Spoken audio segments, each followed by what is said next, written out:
Olá, eu sou o Fábio Amato e esse é o Caminhante Onírico. Uma noite tranquila com as minhas filhas, mas uma noite tensa, com muito mais do que eu esperava.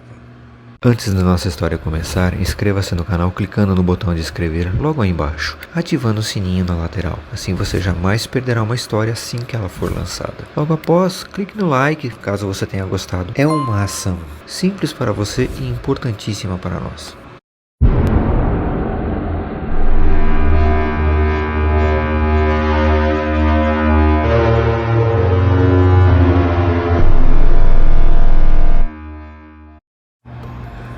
Minha função atual me permite escolha de horário. Então aquele dia seria diferente, onde eu passaria um tempo com as meninas e talvez não trabalhasse. Era bom passar um tempo com elas de novo durante o dia, onde eu podia brincar com elas novamente. E não vê-las apenas à noite, quando já estavam para dormir. Talvez isso tivesse um bom efeito sobre Isadora. Desde que eu larguei meu trabalho, não havia mudado essa rotina antiga, sempre focado no horário comercial. Era hora de mudar. Essa seria a chance. E o que eu posso dizer? Foi um dia muito gostoso. Ao final da tarde, Isadora não descolava o rostinho da janela. Então eu perguntei: o que foi, Isa? Ela apontou o dedinho. Tem uma mulher logo ali. Eu rapidamente fui até a janela, pois poderia ser alguém querendo falar conosco. Mas a única coisa que vi foi alguém ou algo entrando por entre a vegetação. Não deu para perceber o que era. Somente o movimento da vegetação. O mais estranho era: o lado onde ficava era do pequeno brejo. Não consegui ver quem era. Se veio daquele lado, provavelmente era alguém de fora das terras de seu Ernesto. Afinal, a fazenda era enorme e ele não a fechou como deveria. Mas aquele não era um dia para preocupação, então eu deixei o acontecimento de lado e continuei brincando com as meninas. Depois fui arrumar a casa. Afinal, Silvia tinha esse compromisso, a consulta. Então hoje era o dia dela e eu arrumaria a casa enquanto ela estava fora. Estava entretido na cozinha quando eu vi Isa correndo e brincando com Miriam. Pelo menos assim eu pensei. Porém, ao olhar para fora, eu me assustei e percebi que Miriam estava brincando com os cachorros. Com quem Isadora estava brincando então? Estaria ela brincando sozinha, rindo sozinha? Bom, eu larguei meus afazeres e fui dar uma verificada. Quando cheguei na sala, a porta estava aberta. Isadora tinha saído. Fui até a porta para ver, às vezes ela fica na área. Fui rapidamente. Quando olhei, a menina estava correndo, porém em direção justamente ao brejo. Eu larguei tudo o que estava fazendo e corri que nem um desesperado atrás da menina. E ela corria rindo, como se estivesse se divertindo. Sabe quando uma criança está brincando com a outra e começa a se divertir e as duas começam a rir do nada? Corri como um louco atrás dela e chamei seu nome. Porém, ela não me respondeu. Chamei novamente. Quando vi que ela entrou na mata e desapareceu na mata densa do brejo, eu corri muito mais rápido. Realmente ali o desespero tomou conta. A mata do brejo era alta, portanto era um brejo que ainda era perigoso para a gente. Era um local em que a menina não deveria estar perto. Pior, ela estava lá dentro. Quando adentrei o brejo, comecei a procurá-la. Chamei seu nome a primeira vez e não houve resposta. Olhei para um lado, olhei para o outro, andei por alguns metros, quando de repente ouvi um pequeno gritinho. Aí houve um alívio, eu sabia que era ela, e fui justamente naquela direção. Quando eu cheguei no local, a menina estava atolada em um buraco.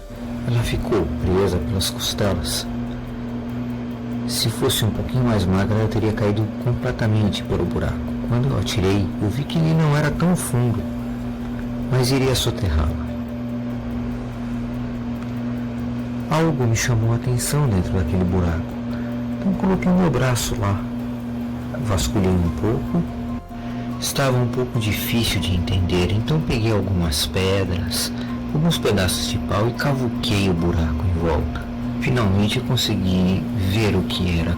Cavuquei um pouco mais e removi. Era um osso. Eu analisei um pouco.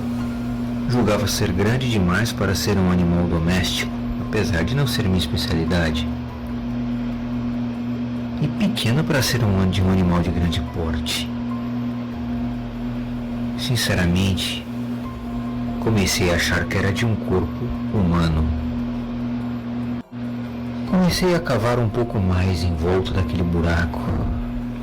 Enquanto isso, Isadora ficava sentada brincando de costas para mim. Não queria que ela visse aquilo. Achei mais alguns ossos.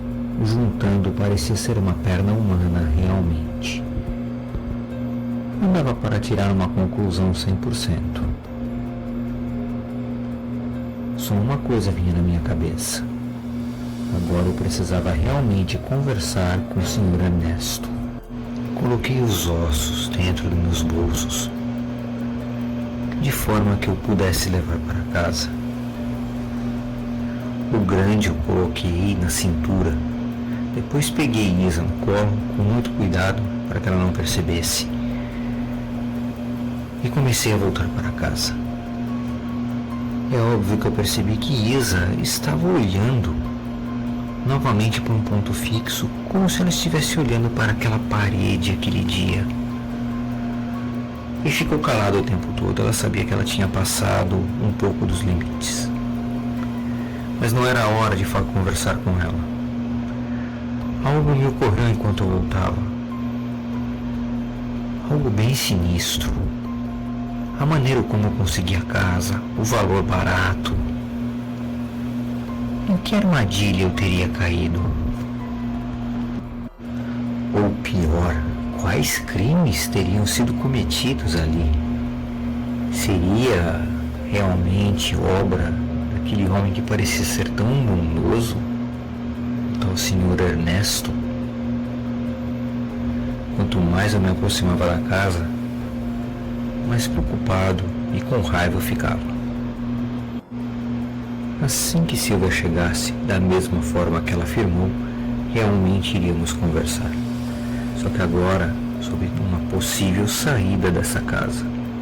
Novamente, com tudo o que aconteceu, com os afazeres da casa, com a fuga da menina, Isadora, eu não havia percebido o quanto o tempo havia passado. Já estava quase noite. Mas a casa, apesar de demorar um pouco, não estava longe. Quando chegamos, realmente Silvia já estava em casa. Comecei a contar tudo o que ocorreu, e dessa vez não tivemos dó de Isadora. Demos uma bronca muito grande nela. A menina ficou com a carinha de emburrada logo em seguida, mas triste, sabia que tinha passado do seu limite e sabia que estava errada.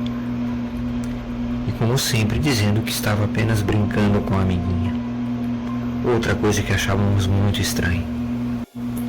Havíamos consentido em não pegar pesado com nenhuma das meninas.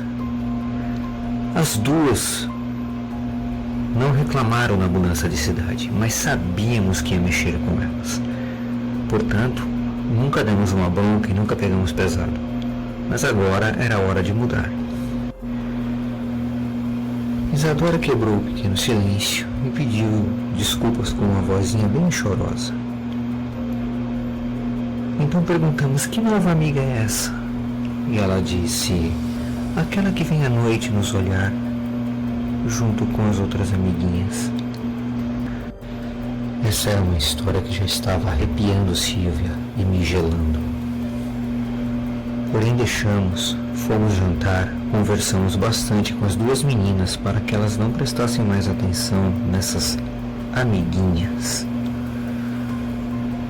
E as colocamos na cama. Elas iriam ficar um pouco sozinhas em nosso quarto, pois teria que conversar com Silvia. Descemos até a cozinha. Então mostrei tudo o que encontrei no brejo. Silvia ficou abismada e arrepiada. estava realmente decidida a deixar a casa. E confesso que eu também. Então ouvimos alguém bater à porta. Era o Sr. Ernesto. Ele veio nos visitar àquela hora. Parecia que ele já sabia o que estava acontecendo. Ele olhou, disse que gostou da reforma que foi feita. Mas eu estava com tanta raiva que eu puxei os objetos, apontei na cara dele e perguntei: o que vocês fizeram aqui? Isso foi um ato impensado. Logo depois, algo me ocorreu. Se ele realmente fosse um criminoso, eu havia comprometido toda a minha família. Aquilo me preocupou. Dei alguns passos para trás, mas a expressão de seu Ernesto era algo que eu não esperava. Ele olhou solenemente e disse: tudo que eu fiz aqui foi para consertar muitos erros do passado, erros da minha família, dos meus antepassados. Afinal de contas, a minha família já foi dona de uma fazenda onde havia muitos escravos. E como qualquer família, usou e abusou bastante deles. Hoje nós temos leis e sabemos que isso é um grande erro, mas na época não era assim. Minha família não foi diferente, errou muito, fez muita besteira. Se envolveu com muita coisa que eles não conheciam. Eu fui obrigado a tentar consertar. E a resposta é não, Roberto. Esses ossos, eu não tenho nada a ver com eles.